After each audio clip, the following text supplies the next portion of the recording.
alla sede di Gorizia, ci parlerà di Trieste, secondo la sua prospettiva.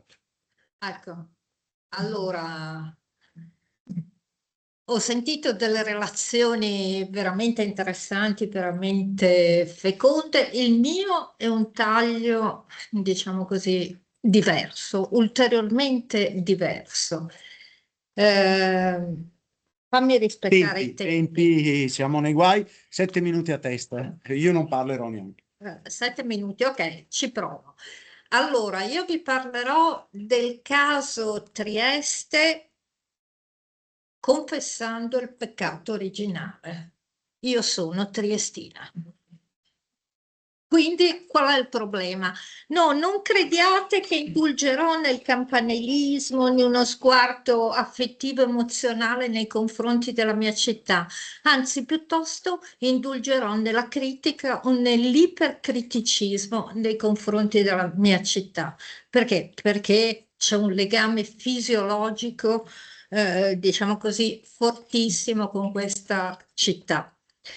Trieste fa parte di quei luoghi in cui la stratificazione della storia, dei vissuti, delle vicende geopolitiche è immediato, ma non facile.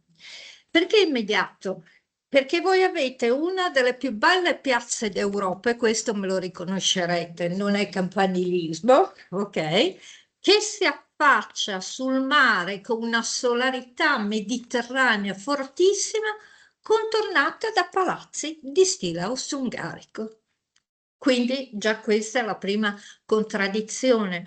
Oppure, come dice un mio carissimo amico praghese, il professor Bieloratsky, Trieste è una città unica perché tu ti siedi a rimirare il tramonto di una sera primaverile cullato dalla brezza e ti arriva il profumo di crauti e salsicce.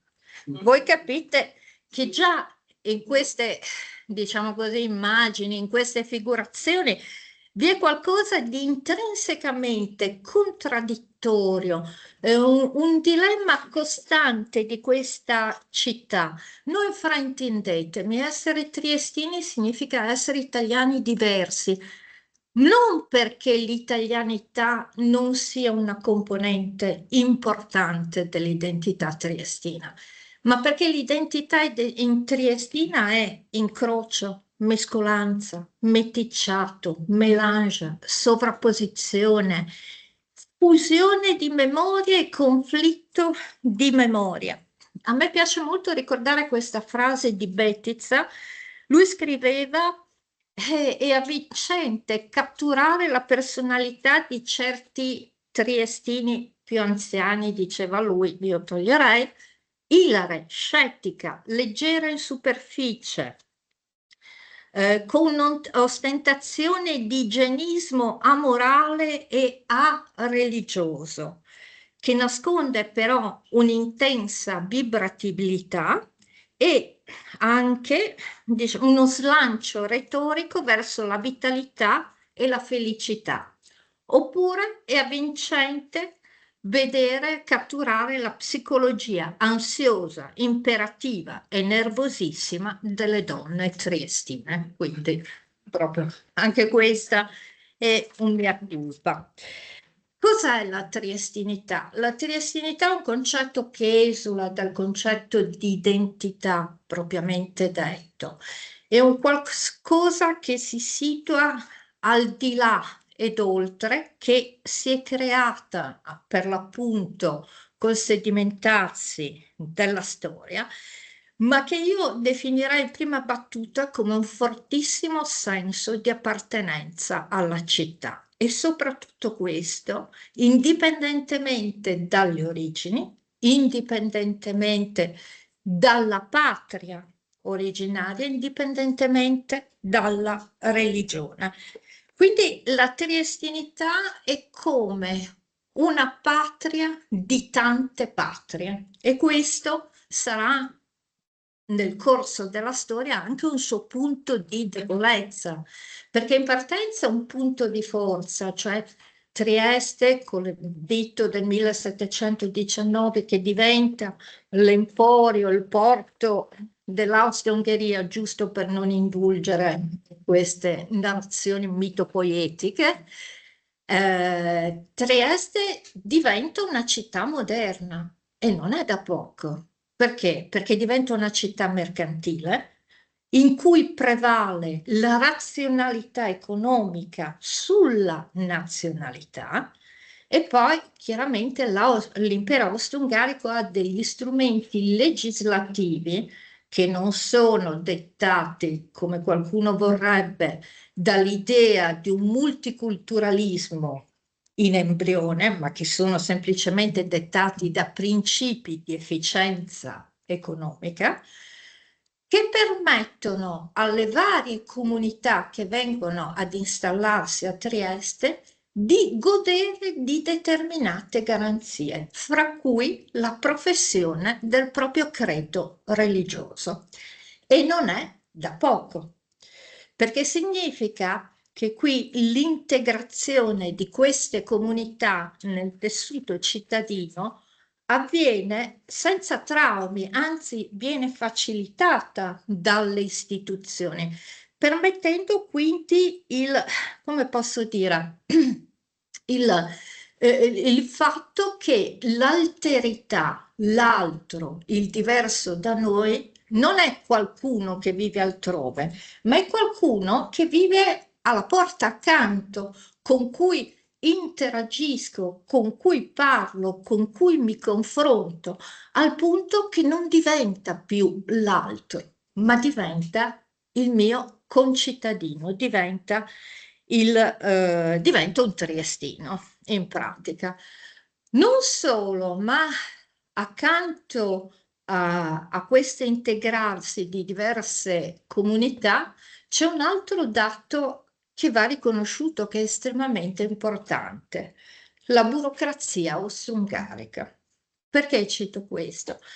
Pensate che ancora oggi, sì, nei triestini più anziani, effettivamente c'è la frase: sotto l'Austria le cose funzionavano meglio.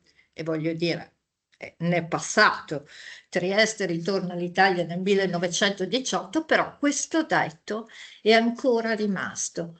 Perché? Perché si tratta di una burocrazia efficiente che guarda nel suo insieme, fa parte proprio della filosofia della città di quel momento, alle persone in base a quello che fanno o che sanno fare, non in base a quello che sono, cioè non in base alle origini. E quindi voi capite, c'è una sorta di asseticità nazionale che permette proprio lo sviluppo del cosmopolitismo, lo sviluppo di questa identità super partes che si qualifica vincente. Molti studiosi nel corso del tempo hanno detto: ma questo cosmopolitismo alla triestina è fragile sì in partenza e destinato a distinguersi nel corso del tempo, perché non sviluppa una corrente di pensiero, una riflessione, come posso dire, forte, radicata.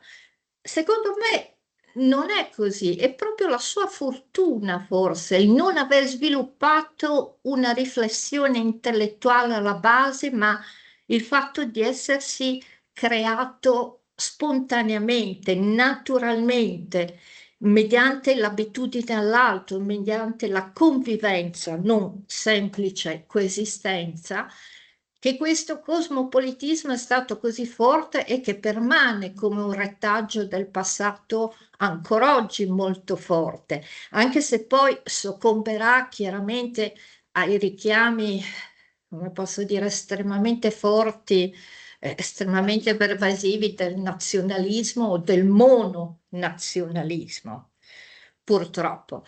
E questa idea della, fra virgolette, nazione triestina permane ancora oggi nel dialetto triestino, che ohimè ho visto non è molto riconosciuto, neanche tutelato, lo so che la mia è una boutade, perché guardando in rete alcuni dati sul dialetto triestino mi sono ritrovata che il saluto convenzionale a Trieste è Mandi. Giuro.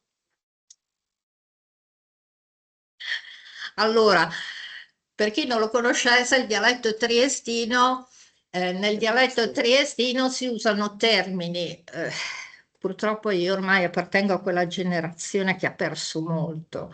Biz, per dire una freddura, una battuta, oppure che dice Zepul de gente. È pieno di gente. Ci ho messo una vita a capire che quel full non era una roba strana, ma derivava dal governo militare alleato. Perché dico che il dialetto triestino è paradigmatico di questa identità super partes, di questo elogio del miticciato? Perché, e devo leggerlo, nel dialetto triestino convivono termini di origine tedesca, francese, slava, greca, bizantina, araba, persiana, turca, spagnola, portoghese, ebraica, inglese, sanscrita, ungherese, celtica, gaelica, illirica, olandese, dell'antico scandinavo e dell'antico tergestino.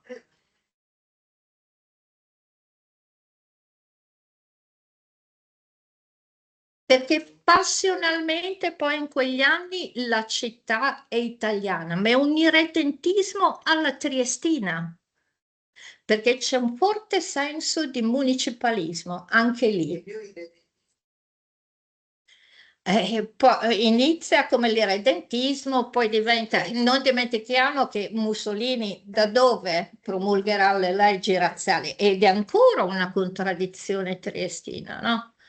Se parlando a ruota libera c'è la risiera di San Sabba e ci sono le foibe, la foiba di Basovizza, quindi una contraddizione continua. La faccio brevissima perché sto già sforando.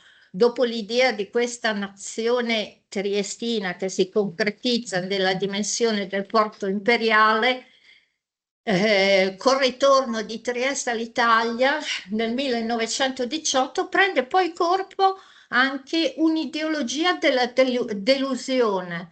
Perché? Perché la città, diciamo così, vede sostituire quella classe burocratica di cui vi dicevo, che era geneticamente plurinazionale, abituata a che fare con persone dalle origini diverse. Il capodivisione Tutsi di Musil, scusate, chiaramente aveva una sensibilità in questo senso.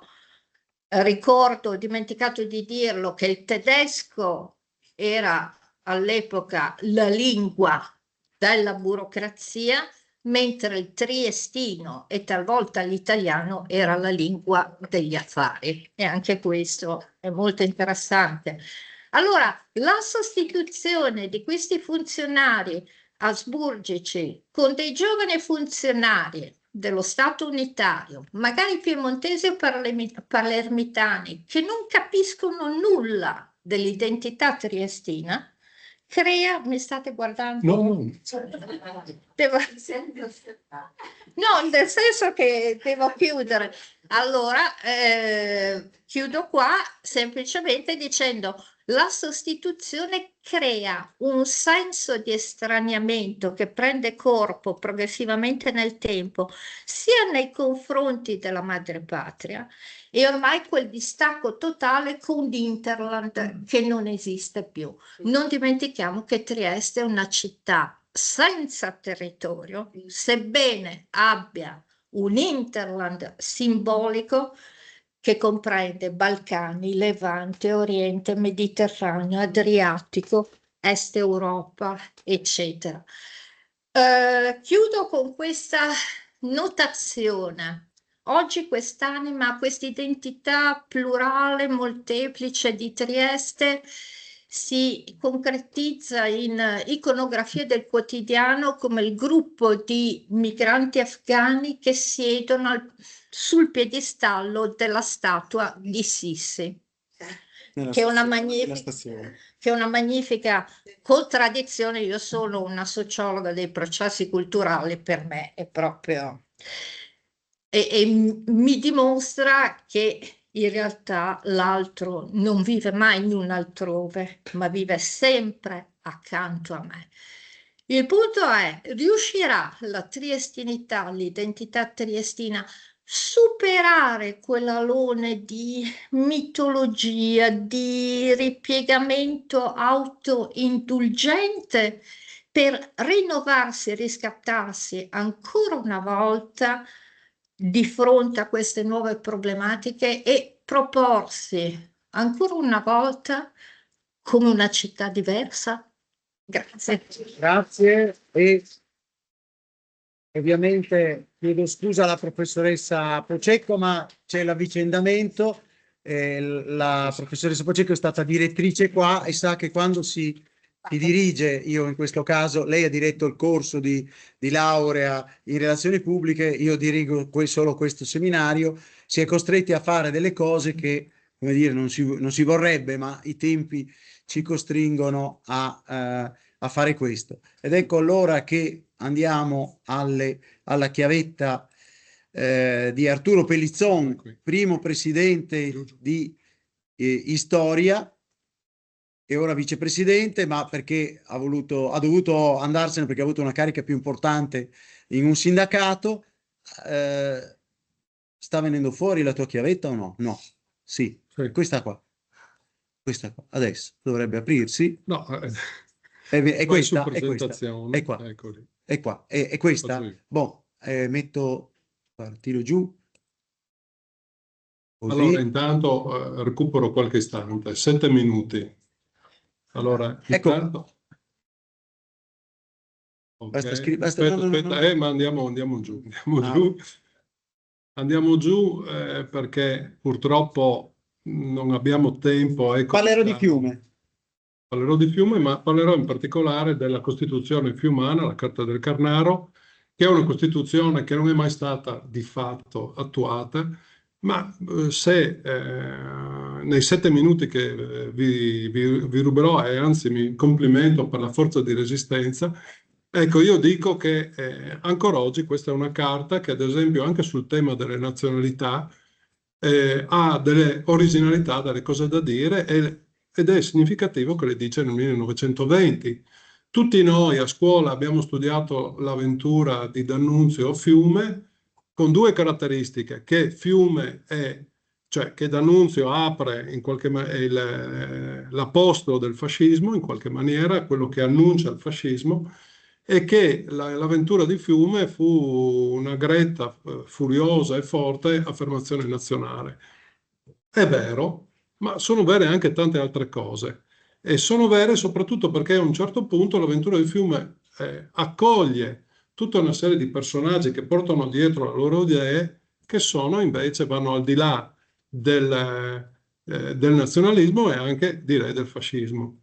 Il capo di gabinetto che arriva a Fiume nel gennaio e che chiude, diciamo, il primo mese e mezzo di impostazione in cui il programma era sostanzialmente annettere Fiume al Regno d'Italia, e Alceste De Ambris, sindacalista rivoluzionario, interventista, soreliano, un personaggio internazionale conosciuto per le sue lotte anche in America, che conosceva anche il mondo anglosassone, insomma, e diciamo così, comincia a emergere a Fiume col suo arrivo, diciamo, una controsocietà che viene nominata da D'Annunzio, anche qui con una contraddizione se volete, una rivoluzione latina, e attraverso 3 momenti l'avventura si radicalizza e esce da un contesto che era quello iniziale, che era quello nazionalista, eccetera.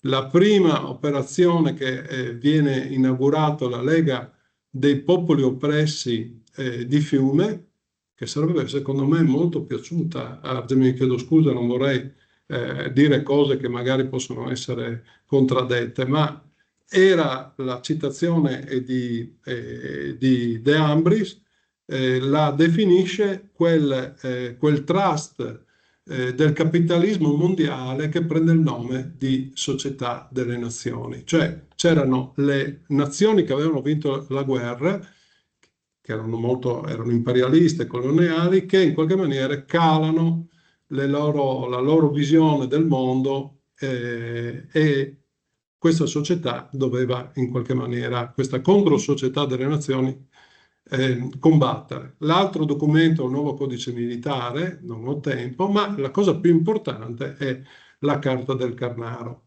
che intanto è una carta repubblicana.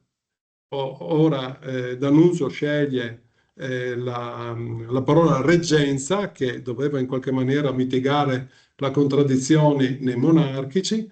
De Ambris dice: in una città che non ha paura di niente, si ha paura di una parola, che è la parola Repubblica. È una carta che in realtà è un laboratorio rivoluzionario, anche un manifesto di quella generazione, di quegli spiriti, dove troverete, se avete voglia di leggere, ed è incredibile anche una notazione che continua a essere in qualche modo pubblicata, ed è una bizzarria se volete. Gli studi su D'Annunzio sono smisurati, se voi andate a vedere rimarrete impressionati di quanta gente continua ancora a scriverle, nel silenzio direi abbastanza assordante di tutta la cultura, o meglio di come viene presentato. Troverete nella carta degli echi molto forti, anche se in realtà la vera ispirazione alla storia dei comuni italiani, le istituzioni della Serenissima di Venezia e il cantonismo elvetico. È un testo, la prima cosa che è incredibile, seppure nel testo viene più volte chiesta la unificazione, l'entrata di Fiume nel Regno d'Italia, in realtà la Costituzione di Fiume non rende per niente compatibile l'annessione. Al momento in Italia, vi ricordo, vi è lo Statuto Albertino, la Carta di Fiume è completamente diversa, quindi non agevola un'unione con l'Italia, anzi ha, direi, una forza espansiva verso l'Italia. A un certo punto i fiumani cominciarono a pensare che piuttosto che annettere Fiume all'Italia era meglio annettere l'Italia a Fiume, ecco, tanto per dirvi, ma anche verso i territori contermini, che erano quelli della tradizione della Serenissima. All'interno vi sono una serie di principi assolutamente moderni, interessanti, innovativi per l'epoca, non ho il tempo, e anche l'elencazione di precisi diritti sociali, alcuni molto avanzati. Guardate, se leggete lì c'è ad esempio il salario minimo, noi ne stiamo parlando da anni, continuiamo, ma altre cose. E nel 20, vi assicuro, l'idea che aveva di espansione era anche che la Costituzione era talmente bella e interessante che altri decidevano avvicinarsi, no? Vi sono degli elementi rivoluzionari assolutamente, come vi dicevo, il limite al diritto della proprietà, il rapporto tra i sessi, eccetera, ma andiamo, l'altro grande tema di questa carta è che entra la società di massa. Questa è, se volete, è una grande intuizione, una grande forza di D'Annunzio. D'Annunzio è un grande attore della società di massa, ed entrano gli interessi che la società sta evolvendo nel primo dopoguerra, quindi entrano con riconoscimenti importanti le corporazioni, i comuni, le istituzioni scolastiche, l'università. Le corporazioni non sono quelle che poi dopo il 27 entreranno nella Costituzione fascista, ma sono completamente diverse. Ad esempio, De Ambris pensava che ogni corporazione dovesse avere la propria cooperativa, la propria banca, la propria scuola, e D'Annunzio ci aggiunse, così anche in maniera simpatica potremmo anche dire, i propri inni, i propri martiri e le proprie insegne. Vabbè. Prego. De Ambris e D'Annunzio. De Ambris mette diciamo così, quasi l'ossatura, io non ho avuto il tempo, tutta la mia parte che è andata bruciata, lo so, ma la furia dei 7 minuti è questa. E D'Annunzio la rende bella, perché se la leggete è anche scritta come scrive un poeta, e fa delle aggiunte anche interessanti, anche particolari, anche di un certo interesse. È una carta che ad esempio dà delle innovazioni incredibili. Ad esempio è un tecnicismo e ci annoierebbe, in 7 minuti siamo già fuori per fuori. Tutto il tema, ad esempio, della gestione monetaria e bancaria, vi assicuro che noi ci arriviamo dopo almeno 30 anni, 40 anni, e sarebbe ancora da rileggere. La Carta conferma la sovranità di tutti i cittadini, quindi dichiara che tutti, a prescindere dalla stirpe, dalla lingua e dalla classe, sono uguali, sono cittadini fiumani. E già questo, se volete, è importante, anche rispetto a altre costituzioni che nel frattempo vengono scritte proprio in quel momento lì. Viene chiarito perfettamente il diritto all'autonomia e anzi viene dato ai comuni la facoltà di scrivere leggi municipali e anche di unirsi tra comuni per avere leggi comuni. In particolar modo viene individuato la possibilità di trattare per i comuni la sicurezza, l'istruzione e il fisco. Quindi, se volete, sono libertà che attualmente non sono proprio così banali. In più, c'è una formula di garanzia per le minoranze che era possibile ricorrere alla Corte Costituzionale, nella Costituzione si chiama Corte della Ragione, per leggi che erano pregiudizievoli e bastava l'1/3 dei cittadini del comune che chiedevano questa misura. Mi ha colpito la scelta delle vie, della nomenclazione delle vie a Belfast. Allora, sulle lingue, sull'insegnamento nelle lingue. De Ambris prevede l'insegnamento delle lingue minoritarie però maggioritarie nelle varie aree. D'Annunzio ha un arretramento perché dice sì, questo si deve fare, però non può rinunciare al culto della lingua di Dante, dice sì, però la lingua italiana è talmente bella, ve la dico un po' così, è scritta anche un po' diversa, ma lasciatemela correre un po' così, che quindi la lingua italiana avrà comunque un'attrazione, no? Però diciamo che è evidente comunque questa libertà. E ancora viene riconosciuta la libertà a tutte le professioni, tutti i credi, eccetera. Quindi diciamo che la Carta ha sicuramente un'impostazione interessante da questo punto di vista. L'altra cosa che dobbiamo unire, c'era un sistema referendario molto sviluppato, che era anche propositivo, non solo abrogativo, cosa che ad esempio la Costituzione italiana non rende possibile, e vi è una incompatibilità molto precisa, quindi non avremmo nell'ordinamento fiumano, non c'erano questi politici che probabilmente alcuni poteva intervistarli negli anni del 1970 al Parlamento italiano, se lei fosse andato adesso li ritroverebbe. Questo non è possibile. La Carta, insomma, anticipa di tanti anni alcune conquiste che arriveranno nel dopoguerra o arriveranno, diciamo, molto più tardi. Francesco Saverio Nitti, che era il presidente del Consiglio italiano, definì la Carta ridicolissima, stupidissima, comica, idiota, degna solo di una riunione di mattoidi. E quindi questo vi dà l'idea di come viene presentata. Però devo dire che oggi, diciamo che ancora oggi D'Annunzio, la sua Carta e De Ambris dibattono e risolvono e danno delle proposte a cose che sono ancora dibattute in Italia, ad esempio, e devo dire, e chiudo con questo, che c'è questa grande attenzione, ricordo lo studio del professor De Vergottini, anche di costituzionalisti, adesso rubo un attimo il tuo mestiere, che hanno visto in questa Carta non solo una stupidissima, idiotissima, quello che diceva Nitti, che poi per certi aspetti era anche un cultore di D'Annunzio, era una cosa un po' strana, ma è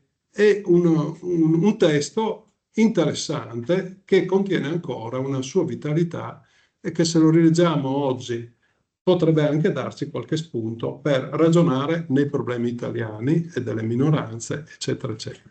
Grazie. Abbiamo terminato. Chiedo scusa, no, le domande si fanno mentre usciamo perché abbiamo problemi. Chiedo scusa. Adesso mentre usciamo si può parlare con i relatori, purtroppo perché abbiamo tempi da da rispettare. Ma no, ma mentre usciamo passeggiando, ci sono le scale, ci sono 3 minuti prima di uscire. Chiedo scusa. Arturo, vai. Sì, io me ne vado. Puoi andare. Io chiudo il computer perché Scusate la forsennata. Ecco qua. E alla prossima storia. Grazie.